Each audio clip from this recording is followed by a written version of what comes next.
Hello YouTube, Sentinel H here, bringing you my second YouTube video. This time we got a Tekkit build to show you off. So we'll start out here. This is a helipad, just a simple little helipad. If you had Traincraft installed, you could land Zeppelins here. Otherwise, it's just, here for looks. We're going to go through this pretty quickly because there's a lot to cover, and I want to try and keep this under 15 minutes if I can. So this is the GT800 geothermal power plant. You can tell why I picked those letters. So this build just mostly about the aesthetics. It would be functional under the right circumstances and if I cared to do it, but right now it's just about the aesthetics. So this is built on top of a volcano. A volcano was generated here by I think it's red power that generates volcanoes. It wasn't very tall, but I wanted to keep the general shape of a volcano, so you see these arms support stretch kind of stretching upwards like that, to kind of evoke the feel of a volcano. This volcano wasn't actually that tall. Capped off here with this round bit, kind of looks like a flying saucer, really futury. I think it looks really neat.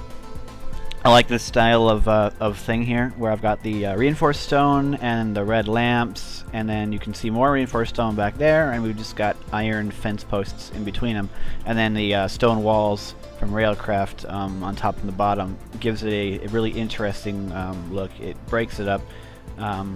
A lot of layers on that. I really like it. So there's also a bit of rounded part here, and then this sort of comes out in sort of a rounded-esque shape, and then there's a square bit in the front. So you'll see this part is red, that's around the lava. So it's a geothermal power plant. I wanted to use warm colors in a lot of the places. So you get the red, you get the lava.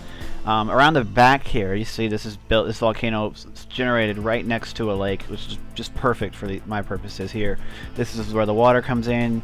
In an actual geothermal plant, you would need water, because that's how geothermal power works. You use a heat source to boil water to produce steam to turn turbines. So this is the pumping station. Pumps water through this pretty comical pipe, actually. You probably wouldn't have a pipe like that. You'd have another bit of station built right there. But pumps water through the pipe. So blue lights back here. This is just this water tank here is for show. It doesn't really do anything, but it looks cool with the lights inside. And then more lights, and it's capped off with some posts and iron fence to give it a sharp look, make it look cool. Everything on this building is about the size and the proportions and having layers, and I love the stone wall, the Railcraft stone walls, if you can't already tell. So that's that part there, and then this green lights and yellow lights up here. This is where the power would actually be fed out if you were using this station for power. These are, of course, 4 times insulated. It says 4 times, but I think it's only 3 really. High voltage cables. Of course, you'd probably use wireless transmission or some sort of glass fiber, but I've always thought glass fiber cables were kind of cheating. But this actually would work up here. There is an MFSU inside of here with high voltage transformers.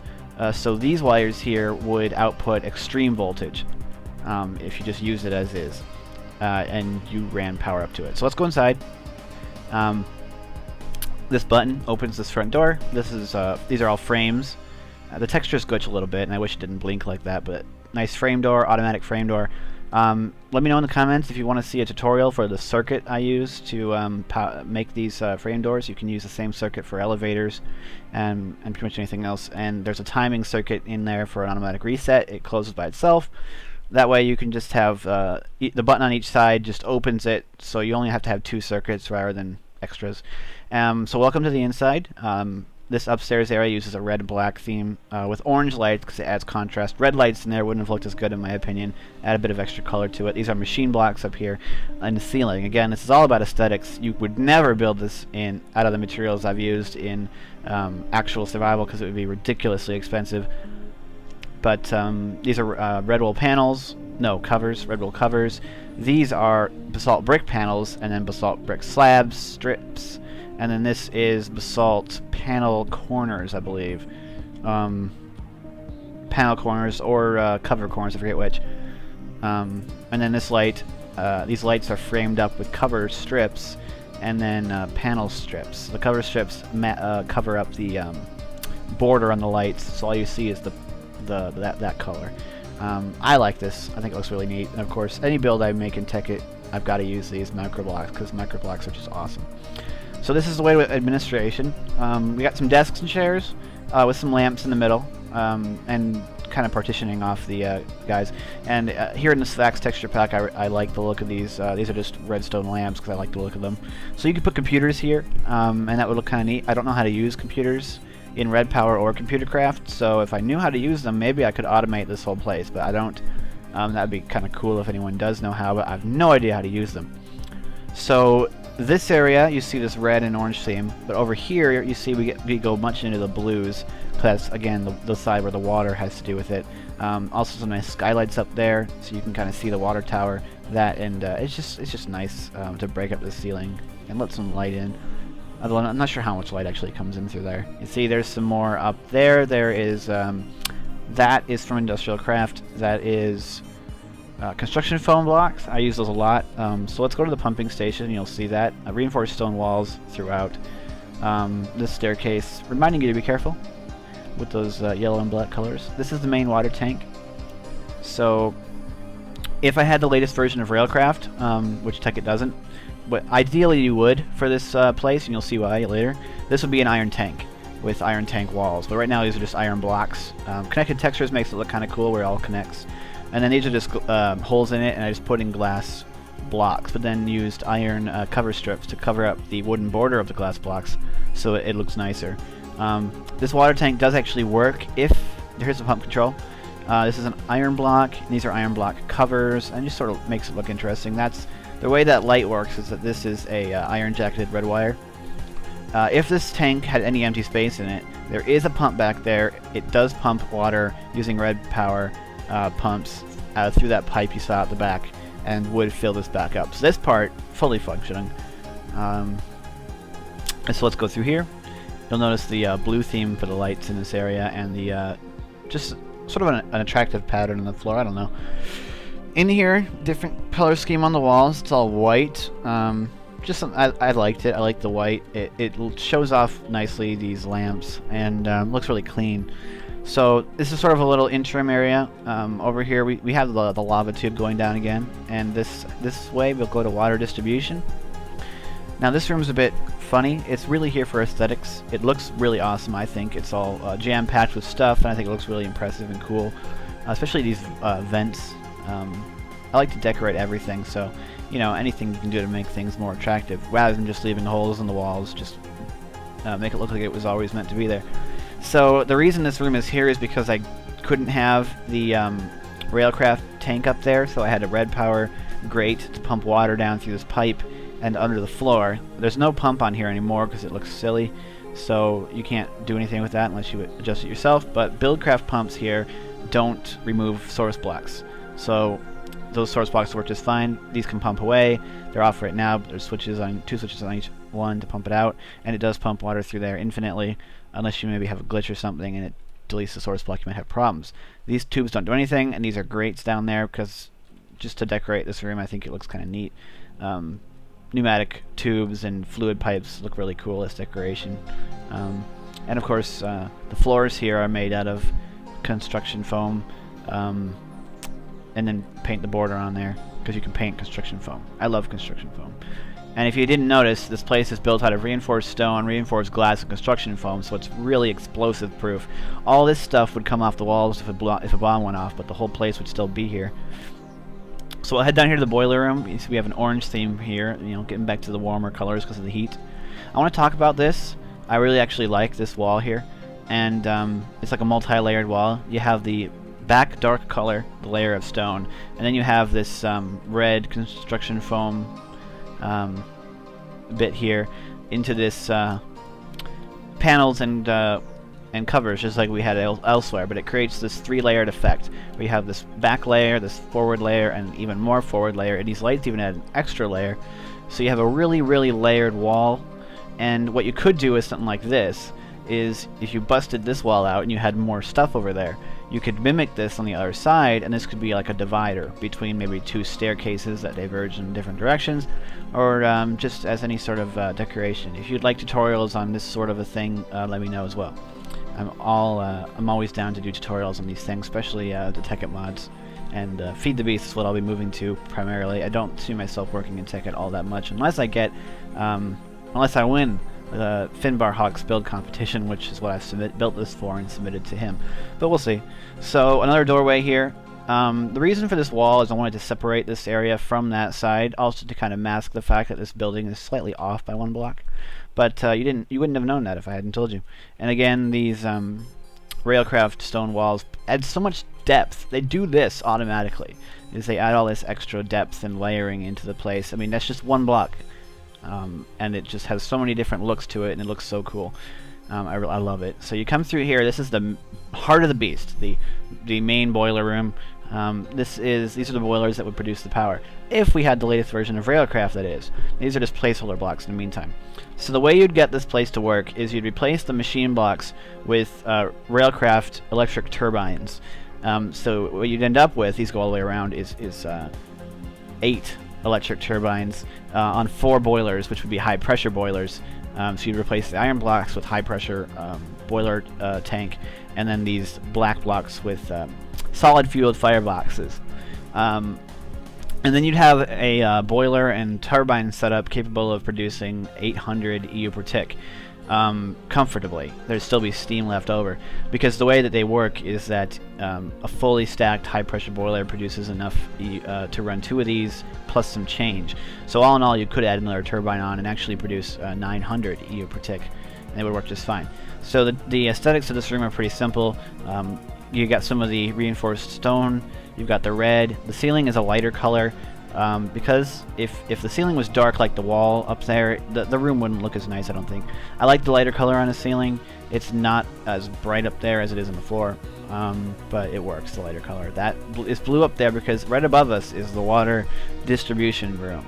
So these pipes running down, these are the pipes from earlier, and they would run into the fireboxes. You actually have to run the water pipes into the fireboxes, not into the boiler. I didn't know that originally, which is why I put the room above, but anyway, it worked out, and this looks really nice. It would look really cool if this was all running. So here we have maintenance access, and this is an elevator. It uses the same type of circuit as the door outside, so again, if you want a tutorial on that, I'm totally willing to do that. So this area isn't really, it isn't as done up as other areas because it's just maintenance. You don't need to make it look all that nice. Here's a little whiteboard for a maintenance to-do list. You can put signs here, remind yourself of what you need to do, and this is where you would inject fuel into the fireboxes if this was running Railcraft. So some sort of system to put lava into buckets, because you can't pump lava straight into the fireboxes. That was done on purpose by the mod creator. I wish it wasn't, but I can kind of understand why. But you can use liquid transposers from thermal expansion, if you had that mod, to bucket up some lava, send the buckets into there, take them back out, and repeat, and just keep these things full of lava, because the solid fueled fireboxes will run on buckets of lava, because they run on everything that can run a default furnace. So this is where you'd put fuel injection, and if you didn't want to deal with any of the water things, and you wanted to be kind of cheaty, you could just put aqueous accumulators underneath the boilers. But, you know, I like to overcomplicate everything. So a brief discussion into how you get power out of this thing, because right now you can see that there's no wires or way to extract any power. That's because I didn't really get that far. But if you wanted to make this functional, what I would probably do is bash a hole in here, and then you'll see that you're right in the middle of these boilers. Somehow extract the power from the turbines and pipe all the power back to the center block here and drop it down. And then you could probably go into the floor and head this way. So if I believe the hole is right here. Yeah, if I break these 2 blocks and you come this way, you can see that you can get a wire all the way to the center. This is the center of the central lava tube, and it goes all the way up to the top. I did that on purpose. So you come up to the top here, and you're now inside. You're seeing the interior workings of that top bit, and there is the MFSU and the transformers I promised earlier, and you could pump your power straight into this thing, probably with glass fiber cables, because this is a long way. You'd lose a lot of power just going from the bottom of the building to the top of the building. So I'm well, I made a lot of power. That's probably, I don't know how many blocks that is, but that's how you do that. So a bit of a seeing behind the scenes. If I can plonk this back in place, even though I can't see what I'm doing. There we go. It's black because you can actually use in creative mode the middle mouse button to pick up a block of construction foam that's already hardened and place them, and they place black by default, but you can paint them just the same. So we hit this button and the elevator goes back up. There's no way to lower the elevator from down there, so don't get stuck. If you wanted to, you could just use a remote control, because these are all powered by wireless. There's a wireless transmitter back there, and then the circuits have wireless receivers. So that's about it for the inner workings, which, you know, the inner non-workings, I should say, because it's not functional. Oh no, actually, I have another thing to say, is that if you didn't have Railcraft, there is a way to get this place functional just in regular Tekkit. Knock off all the stuff that's not necessary, including all this water stuff. You wouldn't need it at all, and just put some geothermal generators in here from Industrial Craft. These boilers are could be hollow. You could leave this iron here and have a hollow tube in the center where you run the pipes up to run lava into the generators and pump the power out the sides, and you could still generate power here. I just don't think it's as cool as with steam power. But you could get it to work with Industrial Craft geothermal generators, but you wouldn't need any of the water stuff we've got in here. Although if you wanted to put water mills in this tank, you could, but I don't see why you would. It doesn't really make much difference. So this has been the GT800 geothermal power plant. It took a long time to build. You can see why. I mean, just plastering these walls, it's like hanging wallpaper. It took forever, but mainly because the blocks kept messing up. But you know, it's fine. I would like to say one thing. Of course, I'm going to be posting this on Planet Minecraft. You do need, of course, the recommended version of Tekkit. This is built on Tekkit Classic, not Tekkit Lite. Although you might be able to build it on Tekkit Lite, since I didn't actually use anything from Railcraft, and that's the mod that it's missing. I don't know the differences between them all that well, but this uses Red Power 2, Industrial Craft, Buildcraft. So if you have those, I don't know if there's any other mods that this uses, but if you have those, you should be good to go. And the wireless redstone mod, those might be the only ones you need. The world was generated in Tekkit though, so don't quote me on that. I have no idea how to do that. What I want to say is that if anyone knows how to make this world file compatible with Feed the Beast, or if anyone is good enough with MC Edit to pull this build out into a MC Edit file for me, because I can't use it. I don't know how to do it. So if somebody can get me this building in its entirety and underground, I don't need this really, but the whole thing all the way down to its bottom floor, if somebody or the whole world, if somebody knows how I can get this building into Feed the Beast, I would be eternally grateful to you, because I've put a lot of effort into this, but it doesn't work the way I want it to work, and I really need Feed the Beast mod pack in order to make this work, or at least Railcraft, the latest version of Railcraft. But I don't really know if I can do that. I don't know if you're able to update Tekkit, or because this is still working on 1.2.5, so I have no idea. So if anyone knows how to do that, that'd be awesome. But otherwise, I've been Sentinel H. You've been watching a Minecraft video about Tekkit, and I hope you enjoyed it, and look forward to my future videos. And of course, like I said, let me know in the comments if you want to see tutorials for the redstone circuitry that I used to make these automatic doors. So I am Sentinel H, signing out.